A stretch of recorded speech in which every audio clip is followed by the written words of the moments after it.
দিন, দলের নেতার কাছে দিয়ে, তারেক রহমানের কাছে জবাবটা দিয়েন আপনারা ভাই। দ্বিতীয় কথা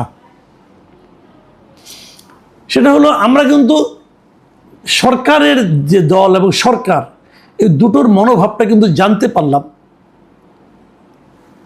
আগামী নির্বাচনে, মানে আপনার স্থানীয় সরকার নির্বাচনটা কেমন হবে সেই ব্যাপারে। পাশাপাশি জানতে পারলাম যে আওয়ামী লীগের যে সমস্ত নেতাকর্মী এই দেশে আছেন তাদের প্রতি সরকারের মনোভাবটা কি হবে সেটাও আমরা জানতে পারলাম। আমার বিবেচনায় এটা খুবই ইতিবাচক একটা মনোভাব। আমি আবারও বলি, কেউ যদি মনে করেন যে আমি আওয়ামী লীগকে পুনর্বাসন করার চেষ্টা করছি, তাহলে আপনারা ভুল করবেন। আমি কোনো দলকে পুনর্বাসন করার দায়িত্ব নিইনি, পাশাপাশি কোনো দলকে নিষিদ্ধ করার দায়িত্ব আমি নিইনি। আমি একজন সাংবাদিক হিসাবে, এদেশের একজন নাগরিক হিসাবে আমার অবস্থানটা এবং আমার চিন্তাটা আপনাদের সঙ্গে শেয়ার করছি। আমি ফ্রম দ্য ভেরি বিগিনিং, প্রথম দিন থেকে আমি বলে আসছি যে একটা রাজনৈতিক আদর্শকে একটা প্রশাসনিক অর্ডার দিয়ে বন্ধ করে রাখা যায় না।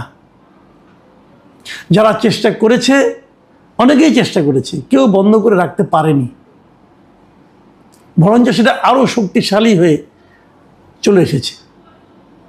জামাতে ইসলামকে কিন্তু দেশের স্বাধীনতার পর প্রথম যে সরকার ছিল তারা কিন্তু নিষিদ্ধ করে দিয়েছিল, পারেনি। জামাত কিন্তু আবার এই দেশে বৈধ রাজনৈতিক দল হিসেবে তাদের কর্মকাণ্ড পরিচালনা করেছে। আওয়ামী লীগও নিষিদ্ধ করেছিল, সেটাও পারেনি।